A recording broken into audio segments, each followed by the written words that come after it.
All right, kids, welcome to another episode of the VGF Strat Corner podcast. And Dan and we are so excited because we have yet another guest, anxiously awaited by everyone out there, all the girls and boys, because he brings everything to the yard, so I hear. But Mr. Iceage, say hello. What's happening, guys? So I don't know how anyone cannot know you, but for those who don't, give us a quick bio, quick recap. Where you're from, what kind of language you speak. What's your blood type? I'm a Libra, or I was. I don't know with this new astrology chart that we're getting. I'm in the Googles, if you will. If you Google my name, there is a somebody there.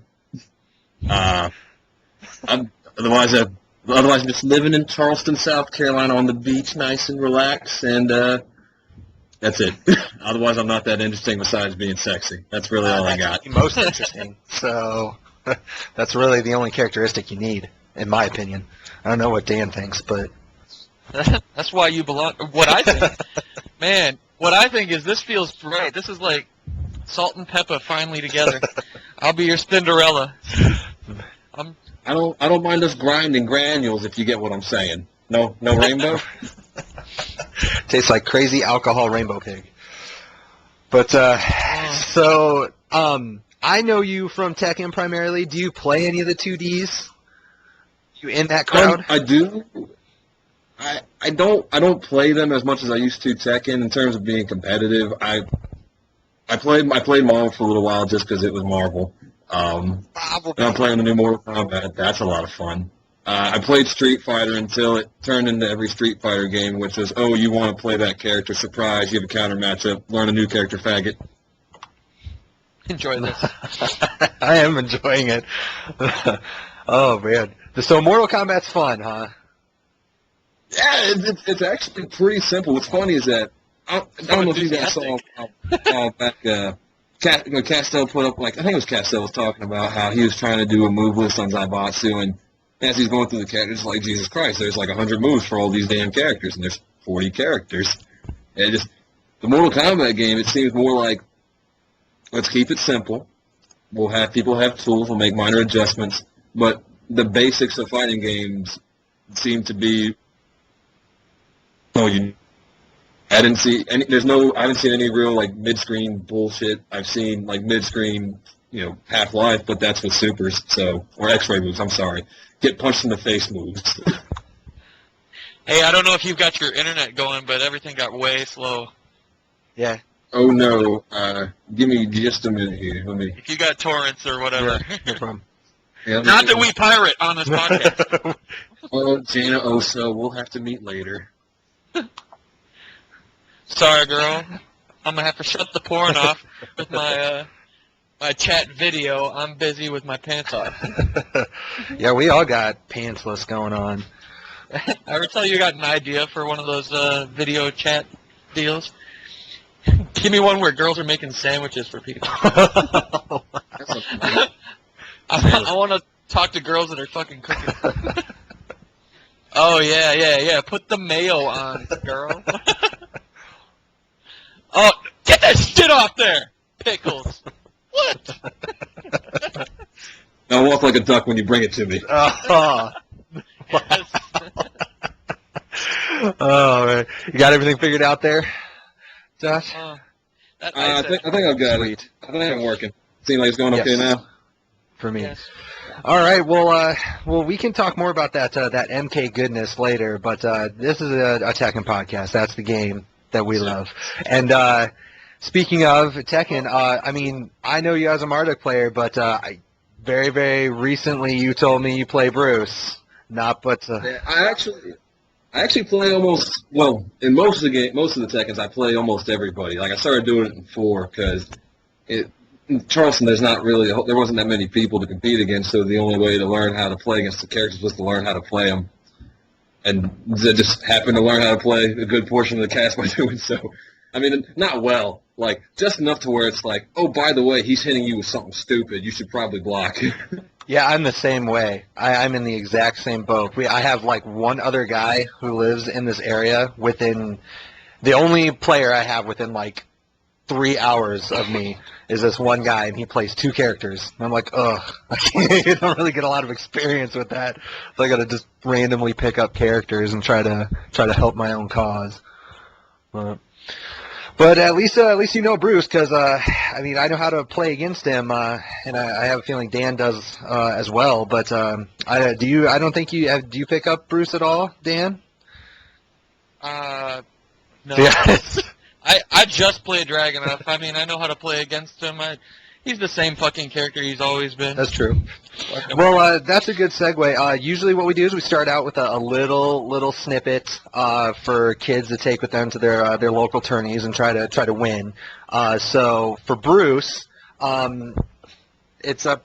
Let's talk about Bruce, baby. Let's talk about you and me. And just... I'm keeping with that salt and pepper. Fuck off. No, I like it. I like those. Keep those coming. But I mean, just a little preface for all those listeners out there. This is all we say is everything is relative. But Bruce, he has an average tracking game, grab game, and pressure game. I mean, I would chalk it up to those 3 things, and those are what you're going to have to attack when you play him. But usually we start with the Punishers, so let's just start with that, with this character. And I'm actually going to lean on you a little bit, Josh, because for the most part, I only know, like, the real... ICG. I only know, like, the big, well-known Punishers for him, like, the 10-frame standing is... Yeah, that's 143. And then, I mean, everybody knows the 143. And then at 12 frames, he has 424. But does he have anything at 14? I'm not aware. He does, actually. Back 4-3, the knees, the walk it out knees, as I like to call them, because he walks it out. Those are 14. Both are natural combo, and they reach pretty far. I think they'll actually reach Dragunov past your shoulder. Motherfucker. I like how I used to throw those in just for you. You just had to say that, huh? I was like, you got everybody listen. That did not happen. We're editing this shit out. Whatever. Okay. So 14, he has the knees. I don't think that's better than 424, is it? Oh, not at all. I'm actually not even sure why you would want to do it as opposed to 424. I mean, maybe it reaches further. I mean, he kind of throws himself into it now when he does 424. That's the OG of 12 That frame is the Punisher. OG. Everyone else is copying that shit. That is, very much so. And then 15 frames, he has hop kick. But I do want to go back to the jab strings, because 143 is quite, I mean, it's arguably the nastiest 10-frame Punisher in the game. I mean, 112 is the only thing that can really compete with that. And Mishima 112, I should specify. But, and then at 12 frames, 424 is just so nasty. And it always has been. Since he's been in the game, that move has been sick. Absolutely sick. But I guess talking about, like, the pressure game a little bit, I mean, he's really counter-hit heavy, but he doesn't really have a lot in the pressure game. So, like, after the 143, I'm going to throw this to you. Bruce has to space. Yeah, so, I mean, like, I don't know. It doesn't, at least for me, it doesn't really help him as much as, I mean, he needs that damage because he doesn't really have the follow-ups that, like, a Dragunov has, or a Steve who can slot you down. So, I mean, well, what's your opinion on that, Mr.? I think he can apply pressure, but he can't apply pressure in the sense that, the Williams sisters can with the, little teacup punches where they just keep on you. Little tip, tap, tap. He can't really do that like they can. Teacup punches? That's what she's serving you.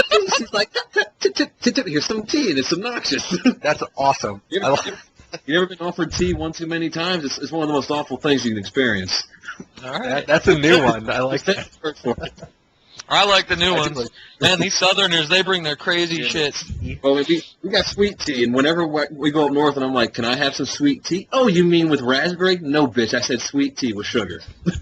I don't want your fruit. I don't want fruitopia. I don't want fructose. I want sweet tea. That's quick. Do they call everything Coke where you're from? No, well, yes and no. I mean, again, we're 48th in the nation in education, so we call a lot of things that they probably shouldn't be. Nice. And I mean, most of the time it's like you always want to get a Coke or a soda. Like, You don't hear pop. Whenever someone says, "Do you want to pop?" We're like, "You're from Ohio, aren't you, you piece of shit?" Because if you're not from here, you're from Ohio, and it's just this weird way that everything works out here. If you're not from the Charleston area, you are from Ohio. Wow. Man, we got teacups. Or not a Minnesota, Midwest thing altogether. Yeah. The pop. It is. It is very much so. I try to say soda as often as I can, but whatever, I guess. Yeah, you don't want to suffer a Josh haymaker or anything. Or if he gives you, He's got move names for these haymakers too. and he's got tea to serve you afterwards, so be careful. All right, well, I guess back to Bruce after that little tangent. So standing punishers, pretty solid. I mean, only a little weak at the 14 frame, but I mean, with 4-2-4, I think it makes up for it a little bit. While standing, he's pretty decent. I mean, while standing 4-11, 13 frames, he got while standing 2-1, which is pretty sick. Although it does have a little bit of a range issue, which can catch you sometimes. Same with his 15 frame standing punish. That's true. Well, the hop kick, yeah. And then he gets hop kick, you know, at 15 frames. But you know, he needs that damage. And you know, we were talking about you know, you mentioned that he needs to space you out a little bit, and he can apply pressure, but he needs I mean, that's how he applies pressure. He hits you really hard when he has those opportunities. You're afraid to fuck up once. Oh, 90 damage off of Magic 4. Thanks. Yeah, least we it's didn't like have getting a hit by wall. 4-2-4 on the wall. 4-2 on the 4. On the 4-2-4 on the wall makes me feel like physically ill. Like, I'm getting hit in real life with this bound move, and here comes the wall combo. Just fall out of your chair. You bound yourself. Like you can feel a stone going through your fucking kidney or something. Oh. Well, that's a pretty good segue though. His just overall damage, and I think that's in my opinion, that's a big reason why he's top tier or considered top tier. I mean, when he hits you, he's hitting you really, really fucking hard. And you know, we say this all the time. You know, in order to be top tier, you need a Magic 4, and he's got one. And when he hits you with it, it's no fucking sleeper. I mean, you're gonna feel it, especially if there's a wall anywhere on the stage. Period. Doesn't matter where you are on the stage, as long as it's there. Every Magic 4 comes with blood in the toilet bowl. Yeah. Exactly. And with the exception, You just got ass raped. Sorry. and, you know, he's really counter hit heavy, and then which you know automatically makes his launchers hurt even more. And really, the weakest launcher he has is hop kick, and when he's hitting you with that, most of the time it's gonna be counter hit. So, I mean, just adding damage wherever he can. And, you know, the punishers just, I mean, they just add to that fact. You know, 1-4-3 does way, way too much for a 10 frame, but whatever. And then forward 2-4, you know, at the wall, Pain Town. But that's what it is. You know, He does have the low weakness. he does a little bit, but I think it's gotten better. But it's still not. It's not. Yeah, I mean, when you're getting launched for doing your low poke, it's not exact. But he doesn't even have the 12 frame generic kick. Shit like Well, that. no, because he has his own version of down 4, which, yeah, sucks. I mean, I like his down 4. I think it's cool and everything, but I much prefer my generic low kick any day.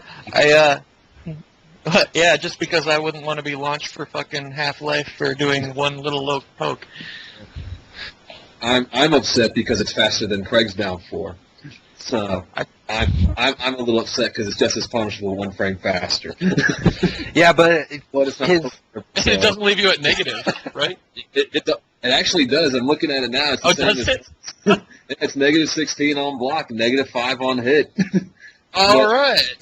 But unlike Craig on counter hit, he's neutral afterwards. So it's like, ugh, ew. Man, so you got to set up that neutral, huh? Yeah, buddy. I'm going to hit you with a frame trap so I can get a counter hit down 4 so that you're fucking totally surprised. Check out my traps, bitch. Dude, that's hella trap. Woo, I didn't realize down 4 was 13 frames, though. Good lord.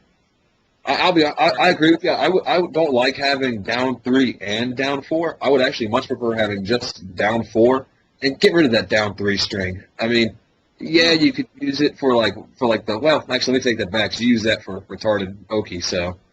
Well, there's another thing I like about that, though. If someone tries to go for the Half-Life Punisher off the down 4, and you did down 3 instead, you can, do that follow-up for a counter hit Magic 4. Mm-hmm.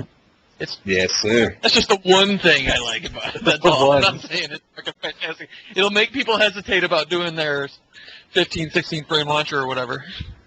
Just a moment. Okay, so educate me a little bit, kids. Down 4, you can parry Bruce's though, right? Yeah. Okay. Yes, sir. See, I actually do like the fact that Craig's is unparryable. I mean, that's boss. I love that shit. That's what you get when you play cool characters. Exactly. You play them fun characters, and you get cool moves and those weird shits. But like knee slicer. You gotta scream that every time you hit him with it. Knee slicer. Knee slicer. It's like what are you doing? Just slicing. Are you telling people this, like calling it out, like this is my patented move, so that they fear this piece of shit even more? You're like, don't pay attention to the negative frames, the minimal damage, or anything. I'm fucking taunting you. You better be afraid of the taunt. Well, I mean, if they're too busy trying to think of something to say back to you, or trying to think, I don't want to punch this guy, then they're not thinking to punish it. So that's always helpful. That is, and that's just the general strat of shit talking. You're not used to it. It's gonna ruffle you. It's gonna slow you down. It's like, oh, that was negative 22, but you missed it. Oh, that sucks. My favorite thing to actually do in terms of calling stuff out, I like to do that from the mount. I like to call out left, but actually really throw a left. But if they block the wrong way, it's that's my left, sir, my left. But of course, and then then later I'll call out left again, but do right. And if they block the wrong way, it's like this time I was on your left. We need to communicate. You would not believe how many people they can't block mount punches if they take 2 and you tell them which 2 are coming. Oh yeah, Craig is the ultimate fucking cock character for that shit. Man, when you're just sitting there on top of a guy and you're ready to just take advantage of him. I mean, you can just play so many shit talking games. This is a sneak preview to the sneak preview to Craig. We're giving you little nuggets, getting you anxious, because you're gonna love that podcast. I have a feeling. Oh man, that's gonna be amazing. You're gonna have fucking 20 people. Did you ever play RVD? Ice Edge? Have you ever seen him play Marduk? RVD or RTD? RVD. I haven't seen RVD. All right, he played back in the Tekken 4 days. It was so funny. You remember how the punches used to work, right? Yeah. Oh man. You got 4 different options. That dude would be in a tournament, and he would just be staring at your pad, looking at which ones you planned on hitting. Oh. He's just blatantly looking down at your shit mid-tournament. That's cocky. I like that. That is the fucking cheapest. And people would sit there, covering their buttons like you were cheating on their fucking test. What is this guy doing? Oh, man. Best part is back and forth. You used to be able to run the clock out if you tackled somebody. If there was 8 seconds left and you tackle them, it's just like, I'm just going to wait. That's fucking cheap. I do that anyways. I tackle and I just sit there. I just stare at you. That's what Bruce says when he's kicking you across the screen, by the way, when he's doing his, he's just thinking about how he's going to put you on the wall and he's going to violently fuck you. Well, yeah, we've talked about it a few times. For me, top 3 wall carrying the game is Nina, Lee, and him, and it's pretty fucking dirty. And his wall game is fucking no joke. That shit. I mean, especially when you get I hate characters that can magic for you and take you to the fucking wall. That is the bullshit, the biggest bullshit. That is fucking. Ugh. I love Magic for its use and everything, and if you have one, dope. But as far as being in the game, I'd be totally cool if that move did not exist. I'd be completely okay with that. But counter hit 12 framer, nasty. It is retarded. We could screw over every Bruce player in the world and recommend that they give him his 4 forward, that goofy. Oh god, the crap fucking kick? Yeah. That's the crap kick. That's the fucking name. I looked it up just the other day. The crap kick. It takes 30 fucking seconds to come out, and I don't think it'll even hit you if you're standing. Like takes so long to come out if you're standing next to him and you're holding back to block it. By the time it comes out, you've already moved out of the range of it. Your character just keeps walking away from it. He's like one of the few characters like Craig that actually puts himself off axis and then puts his leg at the most weird angle possible. Like, there's no real way you could hit somebody with that. But Bruce is totally cool with it because he's a goddamn man and he's going to wall carry you eventually. For real. But unfortunately, he can't, like, which is weird. Like, he can't. I still think his tracking is kind of garbage because he puts himself off axis, which I guess like you said, it helps him a little bit, but. I mean, it's not as bad as it was in 5. Like, his tracking was the fucking worst. But, I mean, it's definitely improved. Which I kind of relate with, because, I play Armor King, and his fucking tracking was the worst in T5. And it's still not the best, but, man, it's way more improved than what it was. But I feel like Bruce is in the same boat, like it was like the shittiest tracking, and it's not the greatest, but. Well, he's got that what is it, back 1+2? That shit fucking tracks, and it'll give him half-life.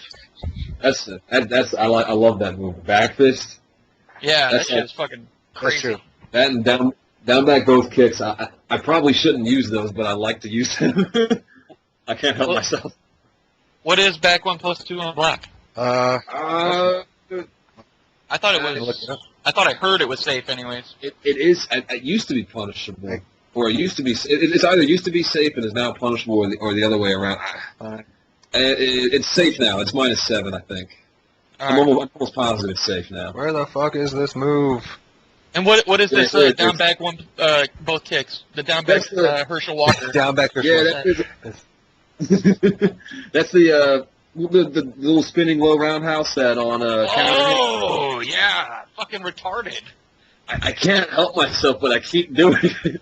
I'm not gonna wrong you for it. That shit gives you fucking half-life too. Counter it. Thanks a lot. I get ton of frames on fucking hit, it's whatever. so fun. Just where are you going, to the wall? I think more than anything, you hit someone with that fucking move, and they're just so pissed off that they just let that move fucking hit them.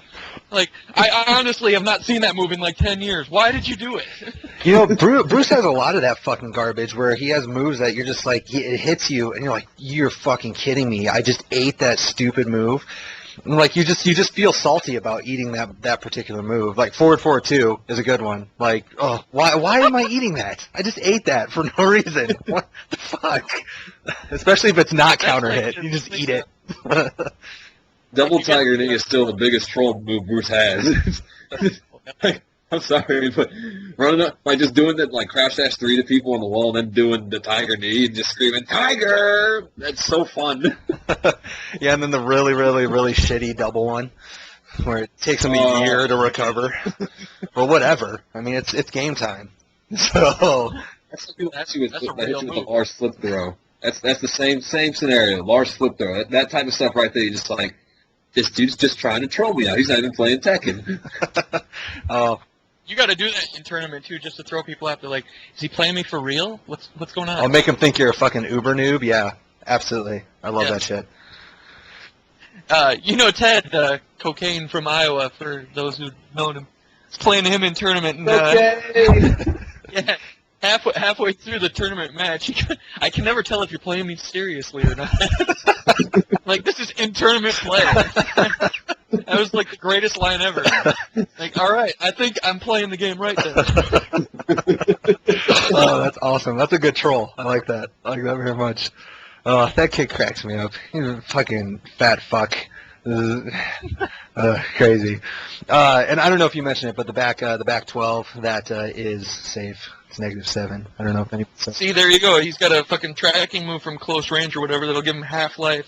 So he's way better off than you. That's true. No, and I'm not saying like he's the shittiest tracker ever. Like it's a huge, but it's one of those things where he has a couple of really good tools to use it. But it's kind of like Lars. I mean, he gets more reward off the back 12 obviously than Lars does off back 1. But I mean, it's just those couple tools that as long as you're watching your step. You can still get around a lot of his bullshit that way. Oh, for sure. I'm just saying he's at least not like before where he had absolutely no fucking solution. That's true. Oh, it was bad. It was so bad. Like, why am I even trying? Whatever. Just keep backdashing and looking for back two. I think that was just. I wonder if that was just an aspect of 5.0 in general, just being bad. That could be. That game, just in general, was just bad. For whatever reason, it was fun. Sometimes it was bad. It had the moments where it was like the Marvel of Tekken, almost like this is so stupid, but it is kind of fun. Yeah. If drunk. Drunk. Well, that's the only way to play. Well, fucking, fucking Clint. God, that's the only way that guy plays. If he's not drunk, he's not playing. He's not playing for real. That he has power up juice. That's so true. My favorite fucking gaming moment ever was we were at Evo one year. I think it was the first or second year it was in Vegas, and fucking Clint was there, and we're in the Jap players room, and Ryan Hart is there because he's a Japanophile and he loves to talk Japanese and hang out with those kids, and all of a sudden Clint shows up out of nowhere, and Ryan Hart and him play a money match, and he gets dominated. Clint just gets rolled. And then he's like, fuck this, man. I'll be right back. So he goes down to the bar and gets trashed. And he comes back and straight up wins $200 off. And he's green. Yeah, he's green. It was ridiculous how the kind of whooping that he put on Ryan Hart and when he came back. And he's just toasted. He's so bad. I don't even know how he was standing. He's just fucking going off. I was like, what the fuck? How are you doing what you're doing right now wasted? I don't get it, but that was a great moment. Before that even happened, by the way. First off, I got to put Ryan Hart on blast. Oh, fuck that. Fuck that dude. Maybe you should save that. Yeah, actually, I'm going to pause you on the Ryan Hart. We will come back to that. I promise you. We will come back to that. So start writing notes and start writing your speech down. Angry. Stay angry. Because we're going to keep you on that rant. Oh, I would love for that to be the rant, too. Something about just one other fucking player. You're targeted. I'm calling him out, dude. He's never done anything bad to me, but he slighted me once, and I'm petty as shit. Bitch, I'll remember forever. He's got it tattooed on his fucking bicep. Fuck Ryan Hart, he flexes. I got that Steve Buscemi list of people to kill that I write when I'm putting on my lipstick. Hilarious. Okay, well we're gonna save that little Ryan Hart. So you people out there listening, you're gonna have to listen to this whole thing to get that piece of juice. So back to the Bruce thing. Okay, so we talked. He's got a body like Arnold with a Denzel face. Thank you so much, Dan. So I guess probably if I were a Bruce player, the one thing that would kind of piss me off the most. Aside from his lows, because, you really want more lows than what he has. But, he can kind of work with those, but I hate his grab game. I think it's just garbage. And he has some options, but, compared to what some other characters get off of grabs, I hate it so much. And that's one of the reasons that I do not like to really play him at all, is because I love to grab. I'm grab happy. And I can't deal with a character that has shitty or subpar grabs. But does he even have any pickup options off of him? I think they all knock him away. Nope. Nothing, right? Except by the wall. I think he can do his both punches well, and he has something by the wall. What knocks him into the wall, doesn't it? His both punches one. Yeah, but I thought he had something. It just splats them and they fall and get up. You don't get anything really. Well, I guess that begs the question, his Oki game, how good is his Oki game? You have to say that. Oh, it's Oki. It's yeah. If you have a down 3-2 that hits grounded, even if they stay down, and he gets a pickup if you tried to fuck up. Fair enough. I was just throwing that out there, just so the kids know. And on a note about the throws, because he's got the decent Oki and the ridiculous carry and great punishment and good damage. At the very least, being a little bit linear and not having a good throw game, I think is a good thing. he has the necessary throws now that you have to guess left or right break, and now he has the both punches break as well. So Stupid. yeah, like before it was just one or two. He was like the only one left without a both punches throw. And like he didn't even get that till DR, didn't he? Like 5.0 is no, you can't have that. You can't have nice things. Which, I have to agree, though, absolutely. I mean, with everything else that he has, it'd be kind of silly if he had the good grab game and fucking killer tracking and shit. He will next game. They keep upgrading the characters, like, away from their flaws. That was one of his flaws, and now he's got both punches throw. Next game, he'll have an electric. That's one move that I would never, ever, ever be sorry that is never in Tekken again. That's also for another time. Fucking. How many rants does this kid get? You know what? I'll give him the whole podcast if he wants it. If he wants to put everyone on blast and just go, I'm cool with it. Bruce, talk over. Item number 13. Oh, that guy too. So okay, so I guess I don't know too much about his overall safety, so I'm gonna throw this to you guys because I know there's a few things that are just obviously punishable. Like everybody knows down 4 is launch punishable. Your hop kick is 12. All that other stuff. But how is his overall safety? I mean, as a player, and then Dan, if I don't know how much experience you got playing against him, but is he pretty safe? Because I know back 2, obviously. He has a lot of situations where you have to try to guess even. In the middle of like some of his bullshit strings, if you wanna fuck him up. So I mean, you've got to take some risks even. Yeah, like for instance, 3-2, the 3-2 string, which is what he used in the wall carry. You can do 3, you can 3 delay the 2 and catch people counter hit if they're afraid of you doing 3-2 tap forward and then coming out with crouch stash moves. Like he's safe. He's got options. That's what he's got. Yeah, he's safe. I mean, it's not for all day. I mean, he's got. Well, actually, here's the bad part. Bruce's worthless moves are punishable. Things that you don't need to be doing. That like when you do it, it's like, why did you do that? Let me punish you. That's punishable. But for the most part, he's pretty safe. It's just a lot of good poking. He's the same to me as Lars. He's really he's exactly actually. I put those two as the most two similar characters in the whole game. He's got the shitty lows, the shitty fucking grabs. He just sits there and he spaces you with his fucking safe counter hit launchers or whatever, or back forward 4, or tries to whip punish with forward both punches or some shit. But back he just to has to. Back to that too. Just back to anybody. Yeah. That is a troll move also. Oh, that's a super troll move.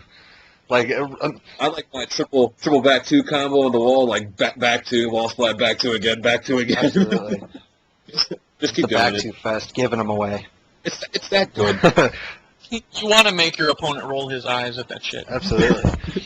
Yeah, that move is definitely intimidating for sure. But it's one of those things that he needed when they gave it to him. So, and now it's just starting to get ridiculous because, like you said, Daniel, they're patchworking every character, slowly but surely.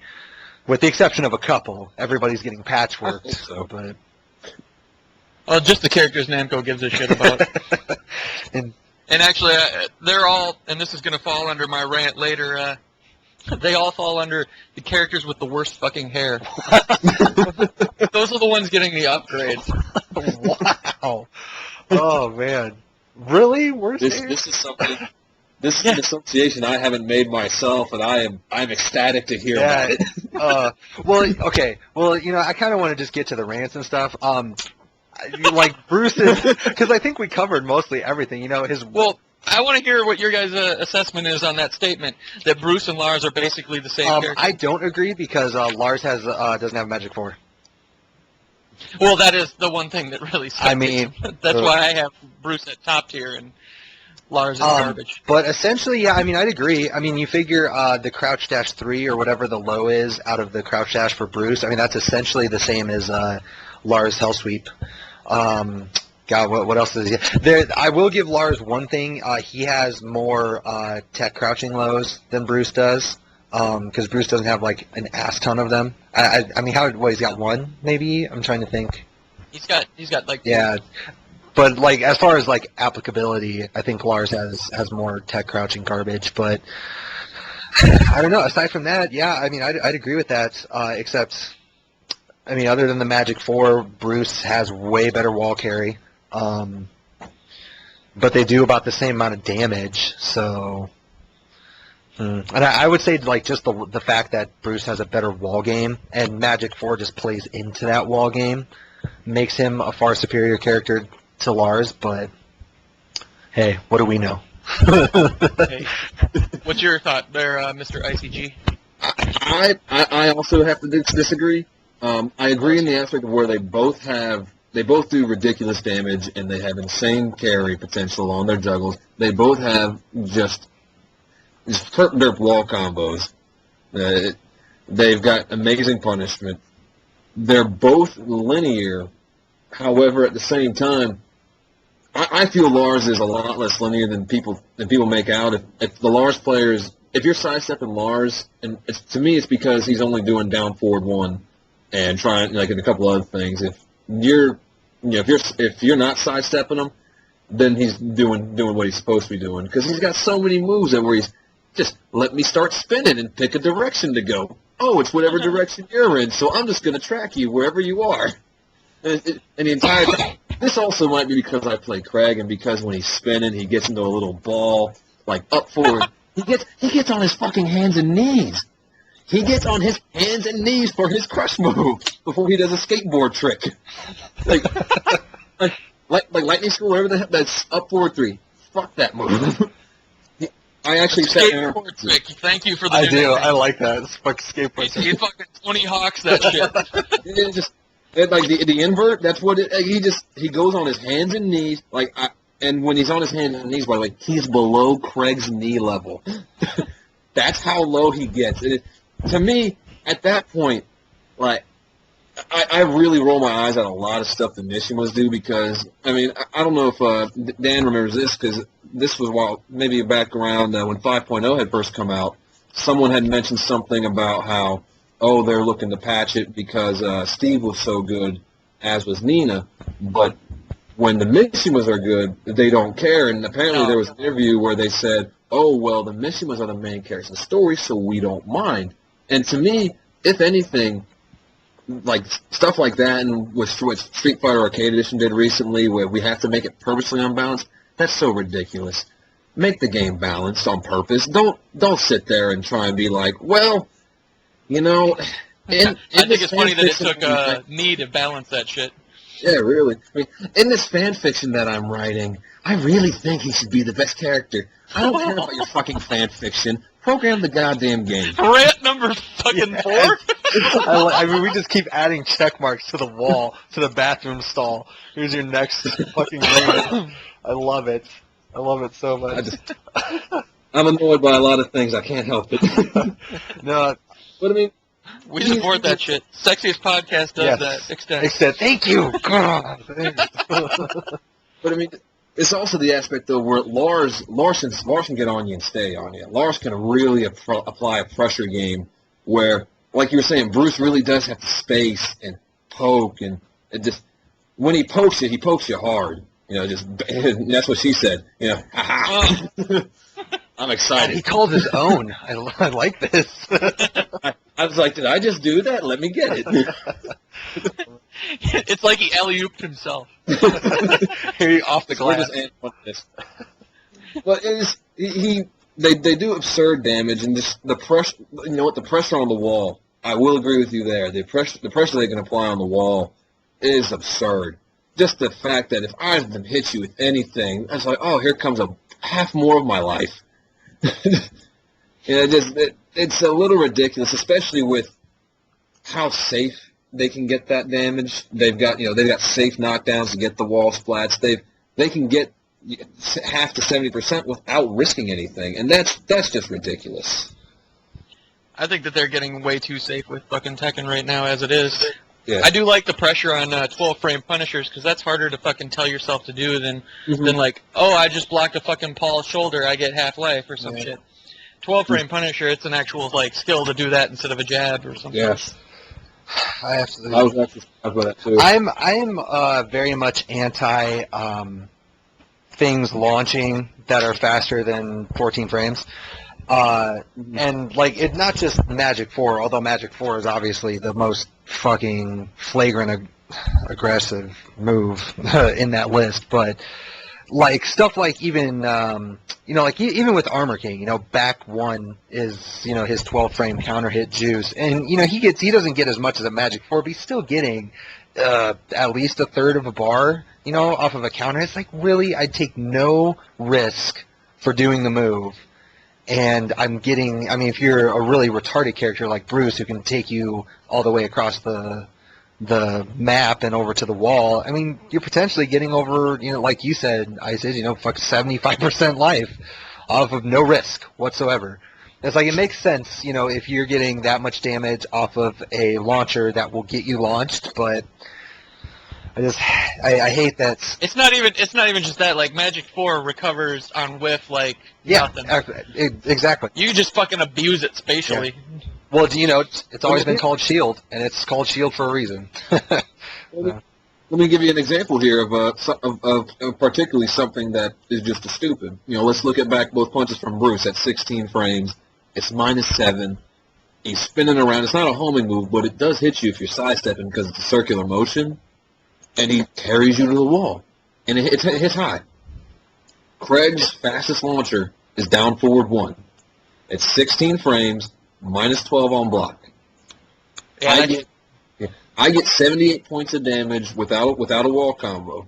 Like without the wall. Just do straight up 78, which is still really good, like solid damage for launch, like a 15 frame, can launch crouchers, but it's not 15, it's 16. Lars has forward both punches, which is 15 frames, but this also -12, and leads to 74 points of damage. To me, when I see stuff like that, it makes me not even want to play. I'll be honest with you, this is one of the worst Tekkens I've played in a while. I think so? I like what they're trying to do, but I think they're trying to do too much.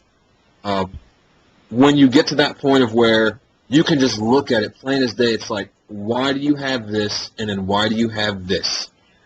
And then I think they have to do that in this game, at least, like fix those type of scenarios, because they're making everything else, like the things that make one character better than another or whatever, they're taking them away. Like, oh, Bruce didn't have a both punches throw, we'll give him a both punches throw, but they're not going to balance it the other way and go, well, this character that we didn't really want to be a launching character doesn't have a launcher because, well, we didn't want to give him a launcher. They're not looking at it that way. And it would be one thing if having because when you have the character specifics like that, it gives you different styles of play made available, which is great. But the problem that I've seen with Tekken, because they've gotten, we have so many moves now, and there's so many characters, and things are so specific that you ultimately are creating a less consistent game. Number one, because there's just way too much to keep track of. And that's neither good nor bad. That's really up to interpretation. Absolutely. But with the entire aspect of, like, okay, for instance, Craig has insane Oki, awful everything else. Like, he does great juggle damage, but everything requires him to potentially eat shit on his own. But then you have a character like Lars who does the same damage, carries just as far, has better punishment, has safer. Okay, yes, safer, much safer, can apply pressure, and in this game, that's much more important than Oki. Look at Bruce. Bruce is linear, which in previous Tekkens, like in 5.0 and DR, that's bad. I went to a tournament when I went to a tournament at the break up in Jersey when Brian H was there. It was him and I can't remember his name right now, off the top of my head. His name was Rob though. He was picked Steve at the end, and I told him just sidewalk left, and don't even do the infinite. Just sidewalk left. Paul can't touch you unless he does these 3 moves. And so being linear in 5.0 was bad. In this game, it's kind of hard to get away from everything in general. So being linear to me isn't as bad as it was before. What is bad is not being able to get bullshit wall carry half-life at absolutely no risk to yourself. Look at 5.0. If you didn't have a safe launcher, you were probably trash. When they get so specific with the game and they start playing with the engine, I feel like they don't try to balance out the character with the engine. No, they aren't. And I think they're giving more properties to each one of these things. Like nowadays, it's not just about having a safe launcher; it's about having a safe launcher with how many properties. Yes, like now you got to have properties to your launcher. It couldn't just be straight up launch. And they're not balancing it out like amongst the characters. My recent example of this is like you seen Dragunov's back one. It's like fucking 19 frames or whatever, and if it hits on counter hit, he gets to launch you during it. Mm-hmm. But you can escape it by holding down. Nina has the same move. It's 14 frames, so it's like, so many faster, but you can't escape it on counter hit. Mm-hmm. Why does that even make sense?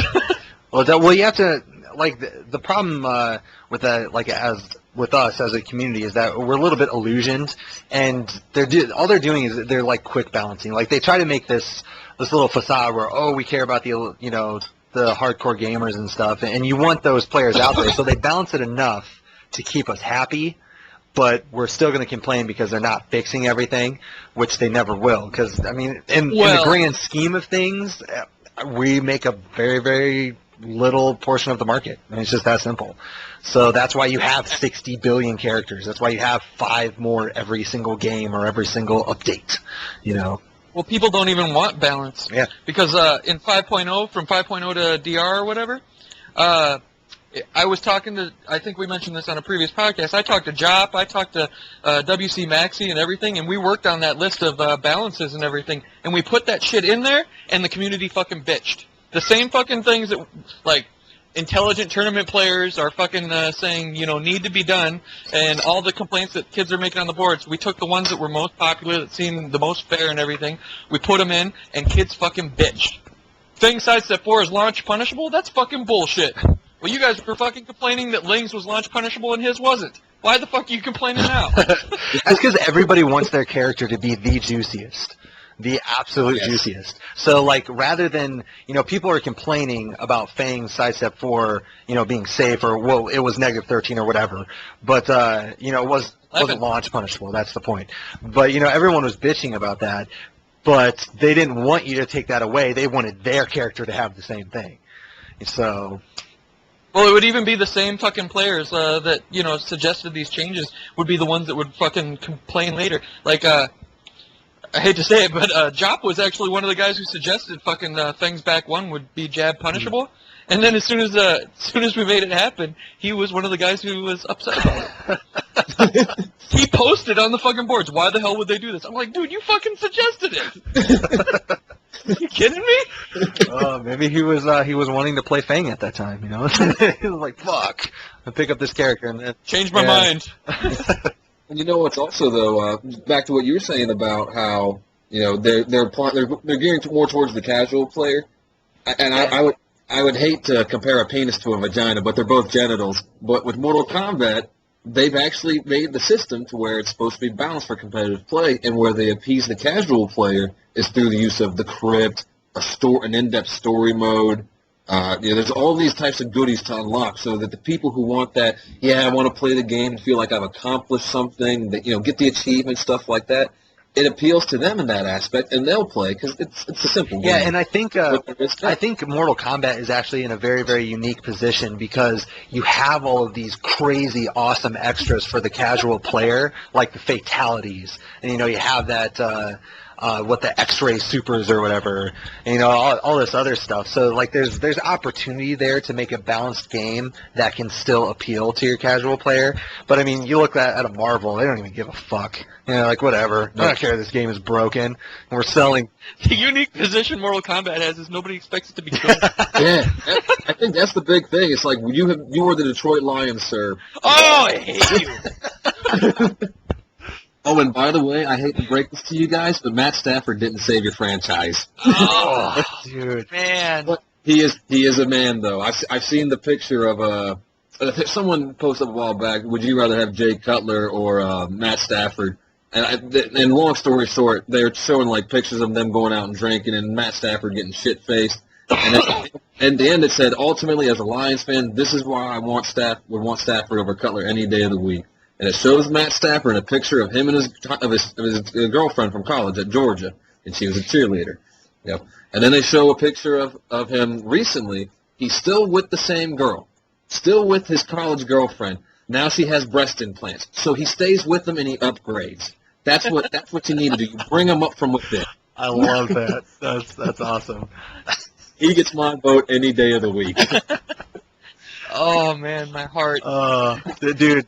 You and I, it was like we were going to be a couple, and then now I'm like, I'm having second thoughts. Shot through the heart. And Josh is to blame. He gives the Lions a bad. I'm a Panthers fan, so I'm a little salty. You have to excuse me. Oh, you should be. Enjoy your fucking Cam Newton, motherfucker. I'm like, please don't take Cam Newton. I want to win. Oh, man. I just hope we have My pussy does not get wet for you anymore, dude. This is the rival. I'll make it up. The rival. Yeah. Oh, have I told you this, Scott? Even my theory about vagina. Oh no! Please enlighten me. The vagina does not get wet. This is a misnomer. This is something that I don't know. Snopes needs to debunk or some bullshit. The vagina does not get wet, because I mean you've checked that shit out. That's not water. That's fucking snot. The vagina gets fucking runny. That's what it does. It gets runny. It gets sick. It gets ill. Yeah, they have to get a cold before you can have sex. What do you do if the chick can blow her vagina, though? Like, do you clap? I think you get that bitch a ring. Oh, wow. Hilarious. I don't even need to go fucking get some Campbell's soup. This is great. Oh. Okay, well, we have strayed enough off topic, but I think we covered this fucking character enough. But I do want to ask real quick, because we were talking about it a little bit, where do you put this character? Where do you put Bruce on the tier list for T6? So I'll start with you first, Dan. Where do you put him? He's tied for number 3 with Steve. Ah, very nice. And you, Mr. Isage? I would put him definitely top 5, and a very, very strong chance of being top 3. I wouldn't say number 1 quite yet, because... And to be honest, it's because there's a lot of characters that I haven't seen a lot with them yet, and I don't know what they can do. I mean, it would break my heart if Zafina just came out and ended up being good, because she doesn't need to be. Oh, well, I'm just going... I don't need kids fucking closing their eyes and winning. Yeah. Well, I'm just going to ruin the ending right now. She's not. So you don't have to worry about that yet. But who knows? Tekken Tag 2. And Bruce Willis is dead. Oh, no. And Tag 2 is on the horizon, so who knows? Anything can happen, I suppose. Yeah, and I agree. I put him at top 5. He's actually, I would say he's probably tied for 5 for me. So, but Who are your top characters there, Josh? It's really kind of it varies depending on what I look at when I'm looking at porn. Now, if I'm feeling some interracial, I might put Lars at the top. Now, if I'm feeling some petite teens, maybe put Bruce up there. It really depends. I had Steve up there for a little while, and Julie. What inspired that one? Oh, Steve, I was just fapping. oh man, that inspires another question. What were you doing when you're looking at the interracial? That's it. Studying, notes, note taking. I was proving that I wasn't a racist. That's what I was doing. I'll watch mulatto chicks take it. I don't care. It's cool. And if it's a black dude, I don't mind either. Whatever. I can imagine. I won't be off though. I don't mind. I'm not. Like, you'll do that, but you're not fapping. Not fapping. Oh my god. No, I would probably put Lars. I think Lars is the best character. Oh, no, we got. I really do. We got. I know you disagree, but he's so good. And my fucking vagina is just getting so dry. Didn't you get your hole wet? Oh my god. And I'm not feeling the flu coming. Oh man. Yeah, it would probably be up. There's a little bit of what I would probably put Lars and Bruce in the top 6 definitely. I couldn't really give you a good answer on who else should definitely be top 5. Law, actually, you know what? Law I would put up as number 3 probably. Maybe like a Lars, Bruce, Law. All right. It's pretty solid list. I mean, you mentioned some fucking solid characters for sure.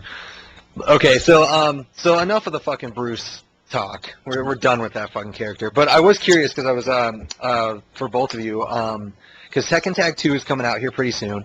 So I actually have a couple questions. Have you guys watched any of the Tag 2 footage and shit?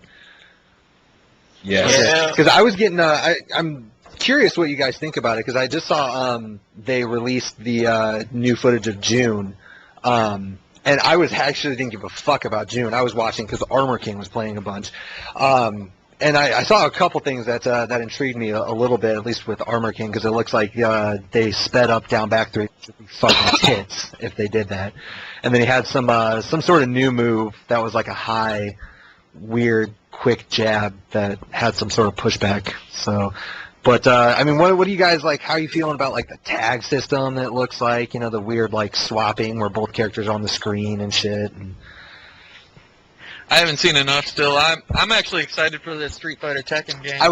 Those new videos are fucking that was sick. going to be my second question. Like, what do you think about the SFX Tekken stuff?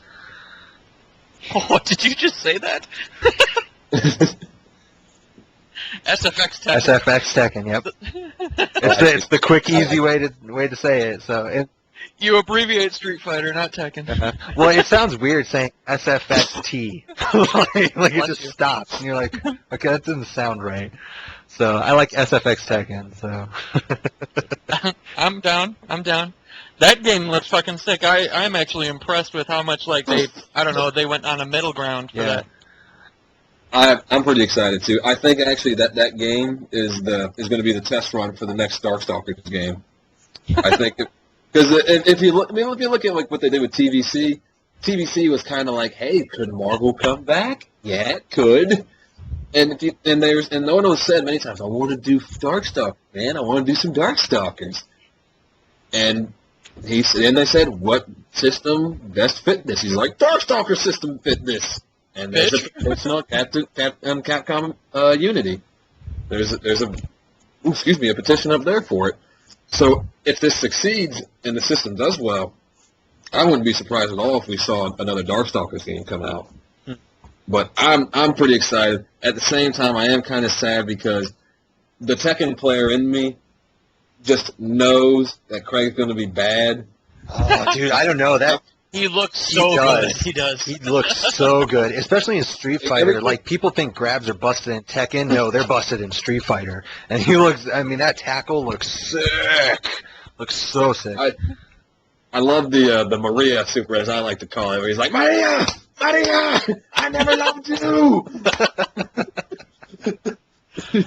He just Nice. beating the shit out of him. Honestly, I mean, it looks pretty cool, but I have more questions than I do, like, anything else. Because, like, it looks like there's, like, a little bit of a juggle system, Like, There's yeah, I saw that too. I was like, okay, how the fuck is that going to work? And I will play the game if, like, at least some of the Tekken characters play like Tekken characters, like the movement and stuff. I'm cool with the system changes, but man, I can't do the fucking full circle bullshit and the double quarter circle forward. I can't do that. My finger just won't let me do it. So yeah, I just can't do that shit. But who knows? I mean, hopefully it'll be Boss. If nothing else, I mean, at least we'll have Tekken X Street Fighter, so... Tekken X Yes. SF? Tekken X SF. So we can at least beat up on some Street Fighter characters eventually. But who knows? We still got more time to figure that shit out. Have you guys heard of, like, any sort of, like, time frame on the release? I mean, I heard next year, but... Like, that's it. That's like all I got. Yeah, that's all I've heard. I would think that it might be before. It would be before Tekken Tag 2, I would imagine. Oh, I actually thought Tekken Tag 2 was supposed to be released next. Because it was further in development. But I have no idea on any news. Yeah, that's a good question. I thought the last thing I had heard, Tag 2 was supposed to be slated, because Tag 2 is supposed to be, was before the whole tsunami thing. It was supposed to be slated for, like, I want to say it was like May or June for arcades in Japan. So, I mean, it's coming up here really, really quick. Obviously, they're not going to hold to that deadline right now with half the fucking country, about to be gone. But I don't know, man. Japan's a stickler for some deadlines. that's true. I from what I've been hearing, a lot of the times when you get a lot of these games that come out, and there's always that one stupid thing. It's usually because if they just had to get it out by the deadline, because deadlines, you're dead if you don't make it over there. That's just what I've been told. No, I believe that shit. I mean, they're hardcore about their fucking businessmen shit. So they are, dude. They're fucking sticklers. It's crazy. Well, that's all I have for the random subjects. But man, apparently you guys have like all sorts of rants. So, I mean, I feel like we need to get started on those. Otherwise, we're never gonna get to sleep. So, Dan, you only have one, I think. I only have So one. maybe we should break this up. Like, give Josh 5, and then you go, and then he'll do another 5. I'll tell you what. I'll keep it just to Ryan Hart because that's an interesting story to go with. You know what? Hit us. We're just gonna have the rest is dedicated to ranting. So go ahead, hit us with your Ryan Hart goodness. All right. Well, I think it was Evo 2005 was when I went out there. And I think it was you, Cocaine, FBI from New York, Maddox stayed with us too. A couple other people. Well, I remember fucking Gin Master because fucking Cocaine took his money in Tag 2, or not Tag 2, but Tekken 2. That shit was hilarious. He thought he was the telling you, Armor King's good. Yeah, he thought he was the fucking sauce, and he just got rocked. It's hilarious. But anyway, yes, I do remember that. That was fun times. Very fun times. We had Ryan Hart was actually in my pool. My pool had it had Jom, Tensai-kun, Ryan Hart, and Castle Kingside. That was my pool. And I lost to Ryan Hart and Tensai-kun, but I beat Jom and Castle Kingside. There's like but when I went to play Ryan Hart, like I was you probably remember I was hammered most of that weekend. Oh, most of us were. I was just plowed while I was playing, and like I sat down to go to get to play. And, I guess they called Ryan Hart, and he came over, and it was just the most pompous I've ever seen anybody be when they sat down to play Tekken. Like, he wouldn't look at me. He was looking away. Maybe he was looking at Japanese people. I don't know. He seems to like them a lot. Wow. Oh, okay. I do have a little side tangent to this story, because I actually remember that match when he sat down. I don't remember, like, you saying anything about him, like, being an arrogant prick or anything, but our buddy Jacob was with us as well. And Ryan Hart sits down, and, everybody's heard of Ryan Hart, but he had never seen him. And right when he sits down, we're like, hey, dude, that's, Isage is over there. He's playing Ryan Hart. Ryan Hart's right there. And he says so fucking loud, he's like, Ryan Hart's black? And we started dying. We were like, holy shit, dude, keep your fucking mouth closed from now on. Oh, man. He's British. It's not like he's going to fucking bust it. No, I know, but we were just like, but there's a lot of other people who are black who are, say, from ATL or whatever. Who knows? They might take offense. So I'm glad we're doing this like a good 6 years down the line, because I would have made a comment about the direction he was looking and then inquired on why he was looking that way. And for those who know him, we'll leave it at that. And my bad already, dude, because that is a low blow, and I'm not going to go that far. But anyways, we played, and he picked King.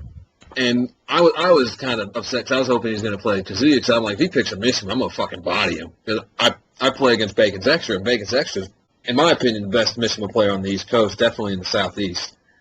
And I was like, it's a Mishima. It's the same thing in the end. If I get hit, I lose half my life. Especially in 5. Like, they all played the same. It was weird. Yeah, so I was ready, and then he picks King, and this was the second time ever in a tournament that I had ever played against King. And I had no idea what was going on. And to couple that with I was just plowed, and he beat the shit out of me real bad, like, fucked me up. And, like, I went, I shook his hand afterwards, like, good game. I was like, I wish he had picked Mishimas. And then, left. No big deal.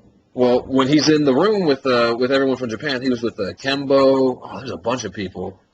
Mishima Star was there. He was there. A whole grip. There's Soten. There's just a grip of 5.0 Japanese players there. They were awesome. They were awesome. Mishima Star and I were side betting dollars between matches. We were having a blast. Oh, it was a dude, lot. those guys were hella cool, because, like, right when all the action was done, man, they were like, where are the fucking drinks? We want the fucking drinks now. Dude, they were ready. Like, They know how American They tournaments do. I have had fun like, every time I've gotten the opportunity to hang out with an international player. I've always had an amazing time. Like it just because in the end, it all comes down to let's go have fun. Yeah, except for Ryan Hart. Fuck that guy. Well, you ever notice like all the international like competitive gamers, like fighting gamers, they're all drunks. Like the Japanese players, they're fucking they just drink all the time. Korea is like especially bad. Fucking He doesn't drink at all, actually. Well, he might drink a little bit, but he wouldn't drink when he was in Atlanta. He seemed kind of conservative. wow. Real nice dude, but man, Nin should have been born in America. He's a wild man. I actually didn't get to meet him, but like I caught like some matches and stuff and whatnot, but unfortunately I have not met a Korean yet. So I've like run into Oh, dude, you got it. Oh, dude, yeah. like I've run into like some matches and whatnot, but I've never like actually like sat down and like just chit chatted. They're really cool. Like especially Nin. Nin's very passionate about the game, and like he sits there and would tell me like this is what he's got a little Bible, I guess you could say, of all the notes that he goes through and corrects, and he is sharing all kinds of information with people. Like told me stuff that I didn't know, and I was thinking, oh, I've got a big penis, I don't need to practice, I can play Marduk, but Nin showed me that even with a big penis, you need a little help sometimes. You need a little criticism. Sometimes you gotta get a little oral action going. Get it warmed up. You gotta call in the tongue for the assist. But when we were in the Japanese room though, like we ended up doing this big 5-on-5 where it was Japan. It was just the captains ended up being Kenbo and Ryan Hart. And Ryan Hart speaks fluent Japanese. I didn't know that until that night. Good shit to him. That's tough. Easy. But they divided it up, and this is why I got so mad. And this is really more so my ego than anything else. But again, fuck that dude. This is his fault, not mine. I'm perfect. Perfect way I am. with your big dick. Exactly. That's all I need. I don't need to look in two directions at once. Fuck him. But he sat there and looks at me and goes, and I literally just got done playing this dude maybe 3 hours ago. And it wasn't like, I don't think they even done the big bracket yet at the time. I think it was just pool play on Saturday, but I don't remember, to be honest. But I just got done playing this dude 3 hours ago. He's seen me. And at all the tournaments I've been to, I recognize at the very least people that I've played against, and I recognize them the next time I go. Because to me, when we go to these tournaments, it's not just, oh, I'm going to go play and win some money. No, I'm going, there's a bunch of people. Fucking hang out, yeah. Yeah, hang out, have a good Meet some time. people you never Exactly, yeah. No, I'm not like some of these Capcom dudes you see, and some Tekken players too, who they only talk to you if you're good at the game and they feel they can get something from you, and that I don't associate well with those people at all, like at all. There's actually way too many of those people too. And it's a sad thing. But Ryan Hart, after I just got done playing this dude at Evo, it's like, really, dude, at Evo, I can understand if this was some random UK tournament and I was just some dude that walked into the arcade. This is Evo, homie. And he sat there and he looks at me and he goes, excuse me, who are you and what's your name? Who do you play?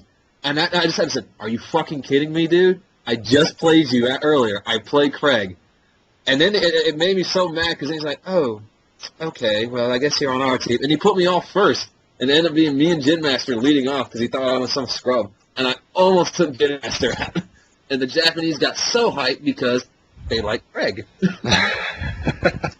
Like, just the simple fact, it's like, man, dude, like, it wasn't like that. I'm not sitting there expecting to be like, you're famous, I should know who you are. It's like, at the very least, man, you can be like, hey, I played you earlier. You played Craig, right? Pretend. Like, fake it. I've been with enough women. I don't mind if you fake it. It really doesn't bother me. My feelings won't be hurt. But at least remember that you slept. Yeah. Exactly. Like, remember me, damn it. I'm going to bite that ass cheek. You had to wash my shit off your face. Come on. So I'm extra salty because of how this has gone down, and now I'm out. I got put out. I had a good time, while it was going on because the Japanese got hyped for me, so that was cool. But when it came down to Clinton Ryan Hart, Clint told me earlier that when I guess they were playing, Ryan Hart had like a crew of people that I guess were fishing for money matches for him. Because Clint came and he was like, "Oh, you're Ryan Hart, man." And Ryan Hart kind of looked over his shoulder and kind of, I guess, blew Clint off because he didn't know who Clint was. And then one of Ryan Hart's little friends, and this is all according to Clint, apparently looked over and said, "Did you want to play in a money match?" In which Ryan Hart apparently just whipped right out, "Yes, a money match, a money match." To which, Clint was like, "Okay, yeah, sure," and And then apparently, like, Ryan Hart started trying to pick, like, King, and, Clint's like, "Oh, I've played against King before in Atlanta." Rape. Here's Big. "Oh, I played against Killer 6. Rape. Here's Fang. I play Fang. Rape. So he literally beats the fuck out of Ryan Hart. And again, this is all hearsay. So if someone comes out like, "That didn't happen, you son of a bitch," this is what I was told. This is the American propaganda. Nobody better fucking argue this. This is the machine. We need money, damn it. But he ends up, and I guess they run it back, and Ryan Hart ends up picking Kazuya and Deviljin, and Clint 5-0s him, like, twice in a row. Like, fucks him up. And then they're playing, and after the little team tournament, the little team exhibition we did in the Japanese room, Clint's playing Ryan Hart. And they're playing, and like Ryan Hart's like, "I want to play you, I want to play you." And I guess now Ryan understands that Clint's a beast. And as they're playing, like, I'm sitting there next to Clint going, like, just loud as shit, "Clint, do 1-2 side step 4, he won't block it." And because Clint's fucking hammered at this time, next thing you know, 1-2 side step 4, and it hits. And for the next, 10 minutes, I'm just calling stuff out, and Clint's doing it, and it's hitting. It made Ryan Hart not remembering me worth it. Because he probably still doesn't remember, but that doesn't matter, because I remember. I'm glad you play those rules. That's a requirement in our neck of the woods, too. You call shit out. That shit has to come out. It does have to come out. I don't like letting people get away with dumb shit. It's like, "Ryan, I'm sorry, dude. I don't know you. I don't really want to know you, to be honest. But, hey, don't be a dick." Oh, man. It's like, be a Capcom player. I'm pretty sure there's someone who plays Capcom games that's more than willing to put you in a house and pay for your food and drink and, walk around and think you're cool and register in the same term as you do. Because they do that in all the Capcom games now. Oh, sign my polo shirt, dude. It's like, "Hey, if you want to get on the Ryan Hart Express, you just pay for my tournament fees. I'm in." He could do it. The dude's been around, and he's a good player. He can get away with it. Oh, man. Is he still, roaming around Europe anywhere? Because I haven't heard anything about him in a long time. From before that moment, I was like, "Oh, I heard Ryan Hart's a really good player, and I respected him. And I still respect him as a player, but I don't care." Fair enough. It's like, if you want to Ryu it around Europe, you're more than welcome to. Good for him if he's going around. Like, I thought at one point he was definitely trying to do something with the European scene. I think he's trying to do something in that aspect of, trying to help promote games and getting sponsorship out there. Which, I mean, they definitely need something like that. And maybe Is there a community die-in or something? It's not as big as ours. And with, the American community is so big compared to the Japanese community is pretty big too. In its own right, but that's only because all 50 players live within a block of each other. Yeah, exactly. You can't.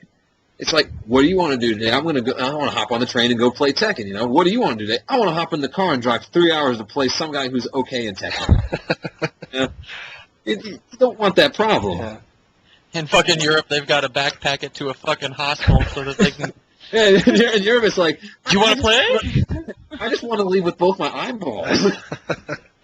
Wow. Well, that was a fun story. I remember that whole trip. And there's a lot of craziness. And it's funny that you mentioned Mishima Star because God, who the fuck won it? It was the Texas player. Crow. Crow won the T5, and Nin got second. And I think it was Mishima Star who got third. And then that random law player from California got fourth. Oh, Jason, I thought he was from Texas. JT or something like that. Oh, I thought he was from Cali. Maybe he was. I don't know. But I just know that he was like a nobody, and then he just came out of nowhere and just started wrecking.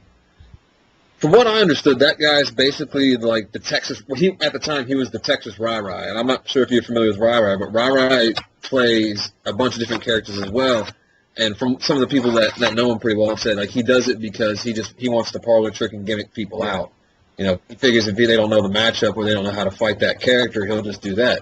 And that's how that dude was. He played Law and he played Nina. I remember watching him play Nina. He played a little bit of Steve too, because I remember when he got knocked out, he was playing either Crow or Nin, and his Law got bodied, and then he switched to Steve, and then he actually did pretty well with Steve, but he still lost it. But I just remember, you know, it doesn't matter who you are, I'm always going to root for the American player over, and, you know, you gotta respect colors, and you gotta root out the home team. But, I remember watching Mason Star, and I was like, man, this guy is so fucking cool, I gotta root for him, you know. And he's playing Fang, you know, and it's whatever, but, oh man, that was fun times. That was a good year, because the U.S. won the 5-on-5, and they won the singles. Yeah, thanks to, fuck, why can't I remember his name? Fucking old school, the Nina player in 4 from Cali. Tom Hilfiger, thank you. Yes, he just fucking trolled their whole team.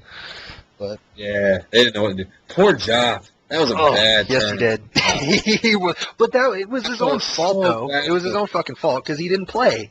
Like, he played when 5.0 first came out, and then he just put the game down. And, whatever. I mean, you can be a great player, but unless you practice, I mean, you're going to get rolled. That's how it happens. But Jinkid did real well in the 5-on-5 as well, but like I remember Jinkid saying he beat a couple of the money matches, and then he did pretty well during the 5-on-5 also. But I don't remember what happened to him during the actual tournament. I remember Jop lost to Gin Master during pools because he was in the same pool with Ricky Ortiz and somebody else. Huh. Yeah, I don't remember tracking Jinkid at all. But JRA64, by the way, was that Texas. There you player. go.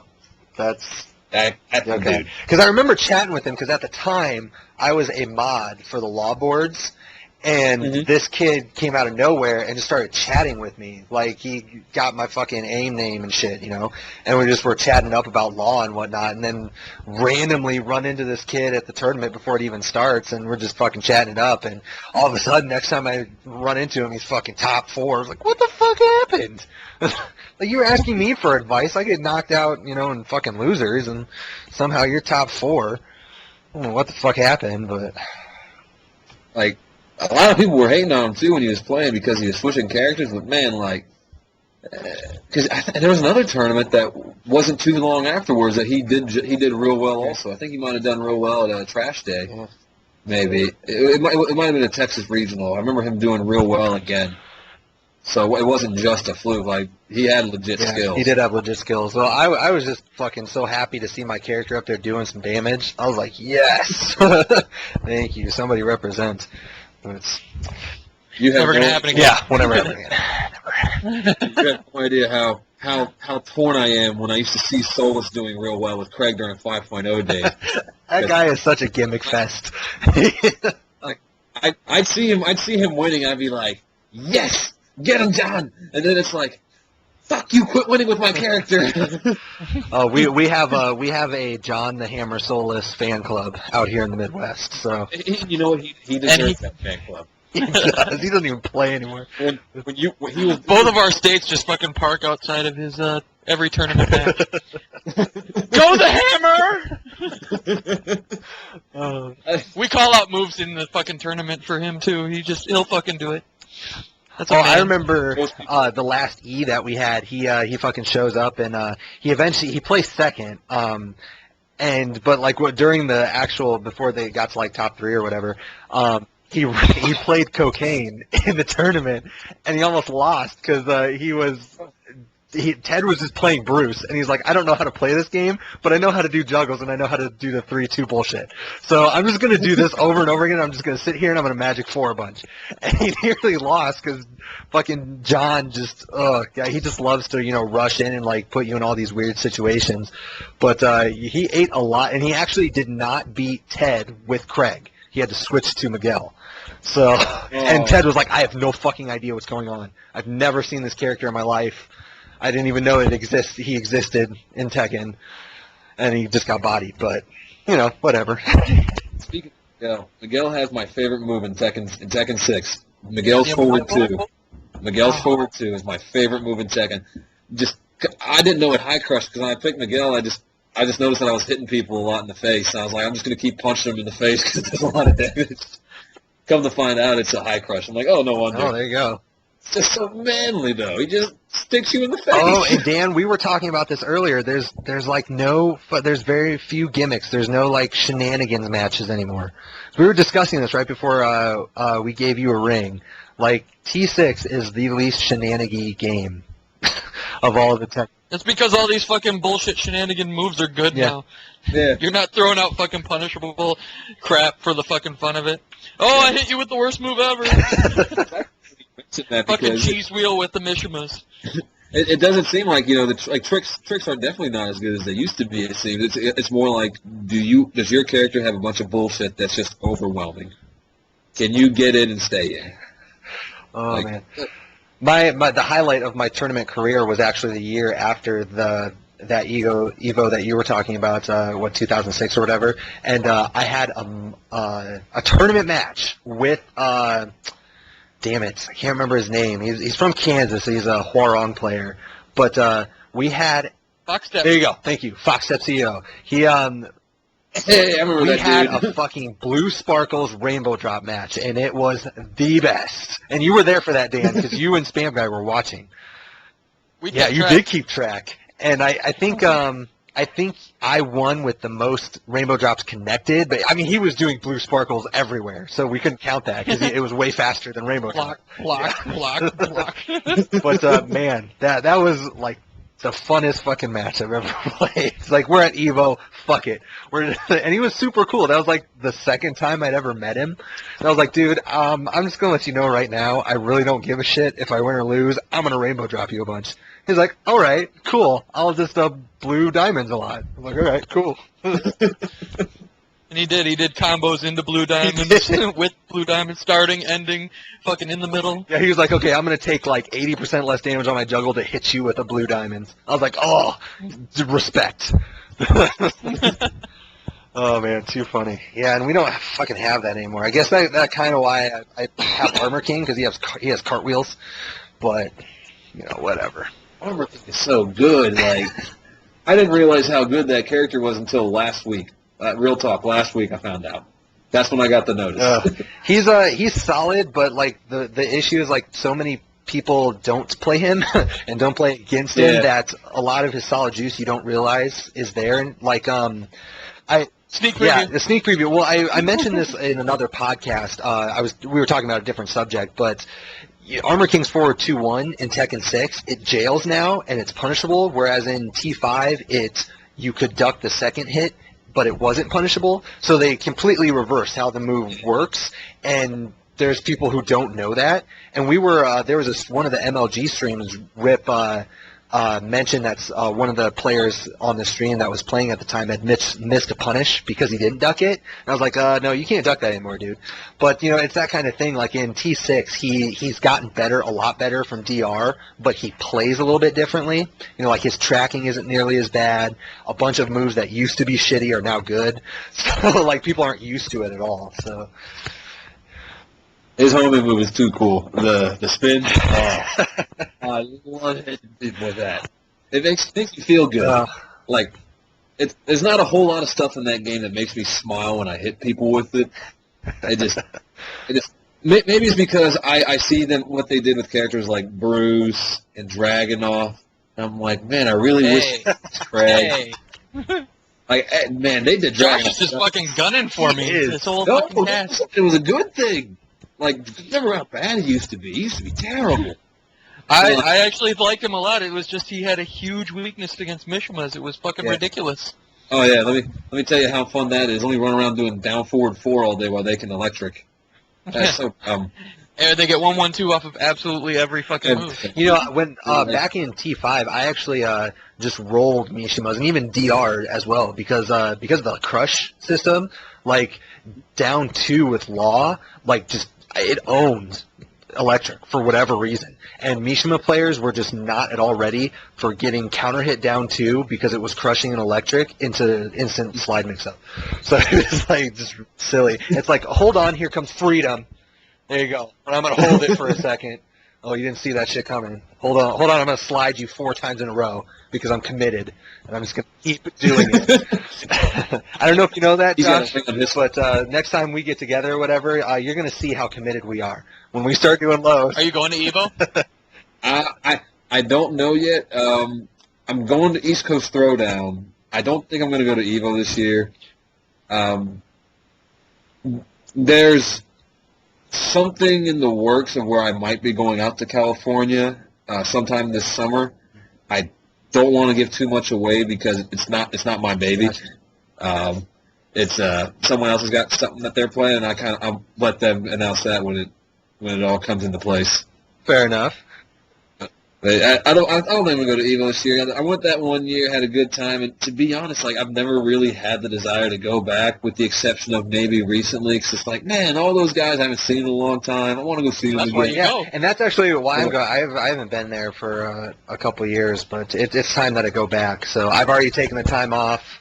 We've already like arranged our fucking road trip for it. We're ready. Oh, that's tough. You driving that is tough. Oh, well, the first year that we ever went, it was me, Cocaine, and another Iowa player. His name is Keela. He's Raging Keela on the SRK boards. But we all drove out to L.A. because it was still at Cal Poly at the time. And that was a fucking bitch of a trip. Holy fuck.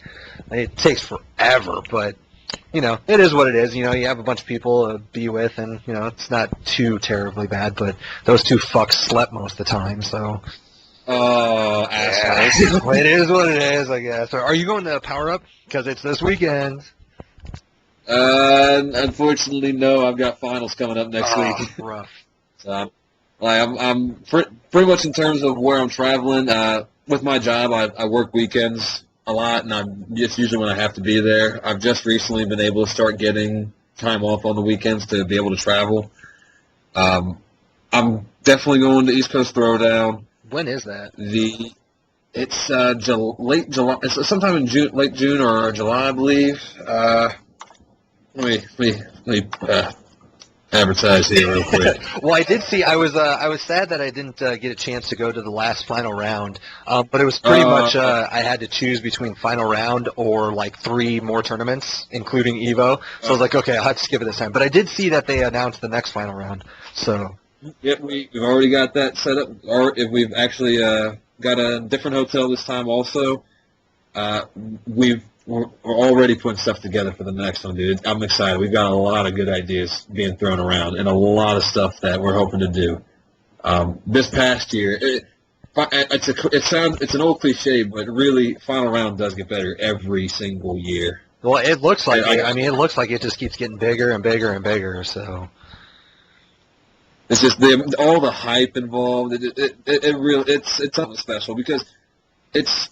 A lot of the guys down here in this part of the country, let's be honest, Southeast, there's not a whole lot in the job market. You know, not a lot of money in this area. So a lot of people here, they don't get to travel to Evo, to up Northeast. You know, that's why when Atlanta does travel to like Virginia, that's a really big deal for them. Yeah.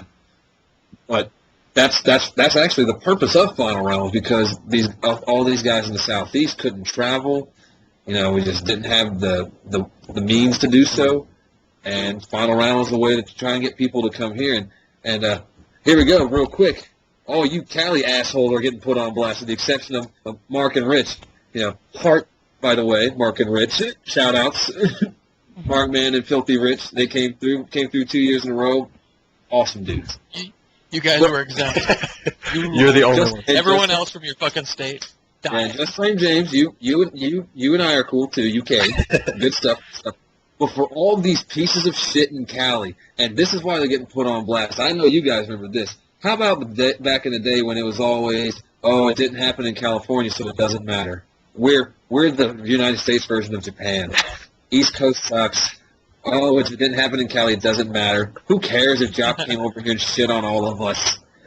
There was always, how come East Coast never comes to our tournament? Bitch, you don't come to ours.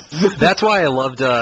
You got to give it to Insane Lee. That man goes everywhere. True. He does. You know what? Bronson did travel. Sure. Well, that's one of the reasons that I loved fucking Gin Master so much. Like, everyone hated that guy, but he was the only person on the East Coast who just, like, he would not take any of Cali's shit. He was like, fuck all of you. I don't care.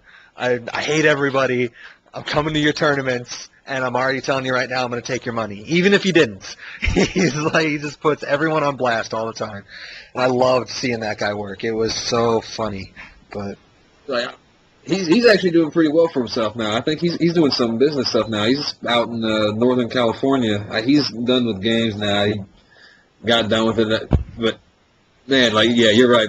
Mike would go out and put people out there. Yeah, he didn't give it, and that's what I really liked. You know, like, he was like the only person willing to step up and just fucking say whatever. He was like, I don't give a shit if you think you're God's gift to gaming. I'm telling you, you're not. So whatever. And you know, I gotta give credit where credit's due. Despite how much of a prick Mike would be, and how good he was at getting himself into situations where it was like, you might need to be quiet and get your ass beat now, Mike. It never scared him from doing it again. Absolutely. It was more like, a moment pass. All right, we're cool again. All right, now I'm going to let you know how free you are. Oh man. Oh, and while I'm thinking about Virginia, I gotta give another shout out to my boy Aries, Big Rich. You got all sorts of rants and shout outs. Yeah, I tried to call a chick to come in and do the low parry combo for you guys, but when they heard Tekken, their legs didn't make the same motion their minds do and just closed. Ooh. Didn't happen. I guess it was because I mentioned Bruce. Like, no. That didn't do it for him, huh? Yeah, Bruce is too easy. That's like Jersey Shore type easy. Oh wow. Oh man. Well, I feel like we should start moving along. We've been like talking forever. But Dan, did you want to save your rant, or you want to get it out in the open right now? Well, let's do it. Let me take a second. I've got it all written down. He wrote this shit, dude. President's speech. Let's go. Oh man, I'm excited. I hope it's on here right. It's just like little fucking notes. But all right. Tekken hair fucking sucks. What's Namco's deal with perpetually plugging bad brain case bristles? Let's prostrate these preposterous perms, player by player. Kazuya started off with his crazy coney coif. I think Namco wanted him to look really fast, but it just looks like he's half man, half SNL alien. Heihachi ups the ante by sporting the same anti-gravity afro, but also brings a runway to the table. Namco clearly didn't want us to miss the family connection, but rather than leaving it a complexions, similar facial ornaments, and 70% of the same fucking moves, they made a dad look like Keith Flint from Prodigy. Good one. James Moronic Mishima mane is magnificently maintained with one subtle difference. He has a slight subtle flip in the back of his hair to separate his from Kazuya's. I don't know if that's the designer's tiniest of efforts towards distinguishing these two fucking assholes, but if his backstory is supposed to be that he's supposed to hate the rest of his fucking family, why the hell has he got the same fucking hair? Is this like some kind of fucking genetic problem with the Mishima family? I think so. He's they always can't fucking shave it. He's always wearing a hood, dude. So it probably is. Yeah, they all have issues with light sockets when at a young age, and it just stays there.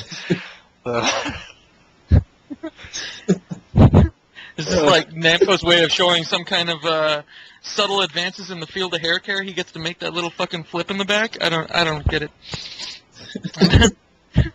Why is he fuck that part.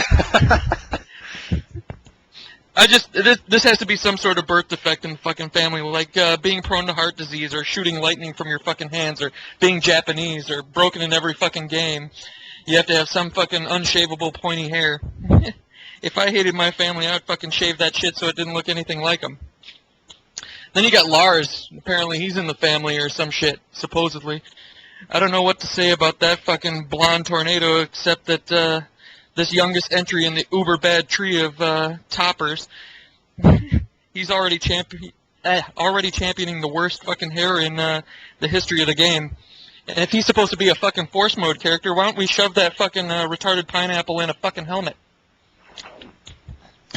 Namco makes some credit back when they added body armor to Marduk's chest plate, but the rest of the fucking cast isn't doing too much better.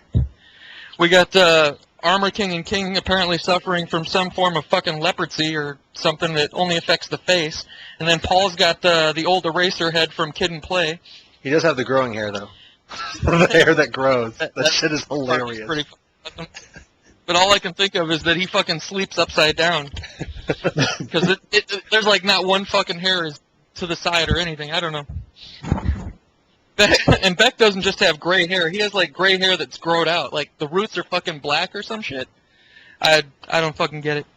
And then Steve has like the worst bedhead fucking ever. He looks like Owen Wilson demonstrating the triboelectric effect. Fucking static electricity. Every other character is wielding stereotypically styled strands, and that's Namco's balance seems to be related to all of this shit. If your character looks like a fucking generic stereotype, yeah, they're not fucking good. If they look like a DBZ character, expect to hate fighting them for the next few fucking seasons. Don't get me wrong, I approve of the originality, but this isn't good. This is like making Final Fantasy characters fuck the Flock of Seagulls band members to highlight your flagship fruitcakes. And Rant. And Rant. There you go. You got your applause. I'll use my penis to do that, by the way. That's how good it was. The peasants have rejoiced. Oh man, that was like poetry. Like it just like kept going, and there was so many rhymes and alliteration and wordplay. It was ridiculous. Thank you for appreciating. I think I just had oral sex. Oh wow. AURL. Yes, sir. AURA. Yes, sir. Oral sex. Oh man, well that was worth it. Okay, I do have to ask though before we start to wrap things up a little bit. Josh, do you have an abortion joke for us? Like just in general, or do you want me to do one now? Oh hell yeah! Because like the last couple things episodes we've had like abortion jokes as the ending note, and it's been pretty solid. So just throw them out there. In terms of abortion jokes, I have one. It's much better. It's one of those ones you have to write on paper. I'll let you visualize. Actually, you know what? Grab a sheet of paper, gentlemen.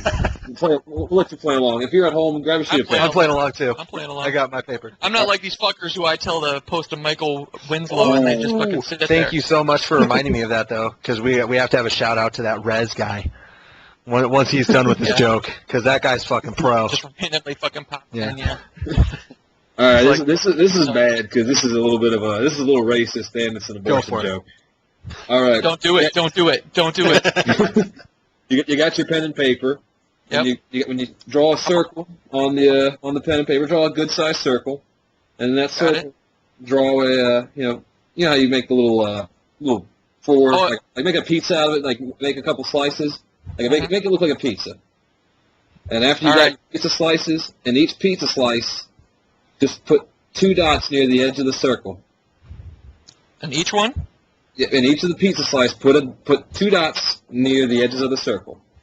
It looks like a fucking watermelon from the side, huh? Well, what that's supposed to be, that's the last thing a black baby sees before the KKK throws it down the well.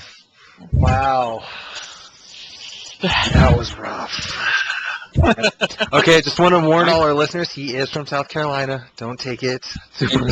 Racism is okay there, so whatever.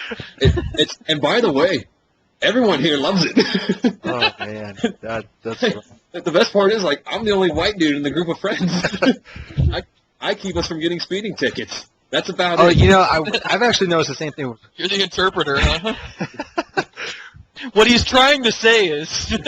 No, officer, I'm not in trouble. I'm perfectly okay. No, they're my friends. I was not gang raped, I promise. This rope around my neck, that's an inside joke. Oh. We don't have a lot of black people in the Midwest, at least not in Iowa. But the few that we do, they don't really. You gotta get some, dude. They're awesome. Oh wow! They don't really seem to care about the racist jokes. In fact, they're throwing more out than any white person I've ever seen. Well, that's what you're supposed to do. You take it and then you get it back. Like, I fully expect after this podcast, one of them to call me afterwards and then just berate me horrendously for being white as can be. You know, like, oh no. Like, for instance, there was an incident where when I was coming home, I happened to live off in the middle of BFE at the time, and I was in a little 2-lane highway with trees going over. You couldn't see anything. And I stumbled upon a car that was totaled and smashed in the middle of the road with nobody in it. And being the white person that I am, I investigated. Like fucking Scooby-Doo. I did. I was like, let me get out here and potentially get just, destroyed by whatever's out here in the woods in the middle of the night. Like, I get it just as bad as I give it. So, again, if someone took offense to that, then they're the racist. I like this. I like all the stereotypes. Like, if it's white people are supposed to listen to Weezer or whatever, I'm like, all right, I gotta go down with it. And it's like, I didn't know I wasn't doing it right. I'll tell you. Have you been to stuffwhitepeoplelike.com? Oh no! I'm about it. Like, you want to talk about putting white people on blast? Oh, I can't say anything about it. Like, I can't say it's wrong because here, you know what? I'm gonna start listing from the very beginning. I'm gonna go. Number 1 is coffee. Number 2, religions their parents don't belong to. What else we got? Number 8 was Barack Obama. Number 11 is Asian girls. Number 14, having black friends. Okay, hold on. The Asian girls one, you can target any race for that. Especially in the gaming community, man. Every third guy. Like, oh, well, that's because the gaming community, a lot of these guys, they still think anime's real, so they're like, maybe if I have sex with one, I could power. Like, this is something everybody does. That's like I think it might be Bloodhawk's signature. Bloodhawk or Fab, one of them has a signature on Zaibatsu about that Mojo Gogo talking about them playing with Japanese joysticks, and because Fab and Bloodhawk have been in so many Asian girls that they can play with Japanese joysticks. Wow. Like, it just reinforces that stereotype. That's hilarious. Man, I'm trying. My fucking internet is like being the goddamn gayest right now, and I can't get to the fucking thread because I want to read Rez's stuff. I want to shout out to him. It's that Michael Winslow stuff. Well, yeah, and unfortunately, I just can't seem to find that shit. But, I hate to cut us all off real quick and everything, but I know Dan needs to get to bed and whatnot, so I am going to give this a little bit of an abrupt end. But thank you, Mr. Isage, for coming on and hanging with us. And Dan, I will check you later. And all you kids out there, you have a great evening.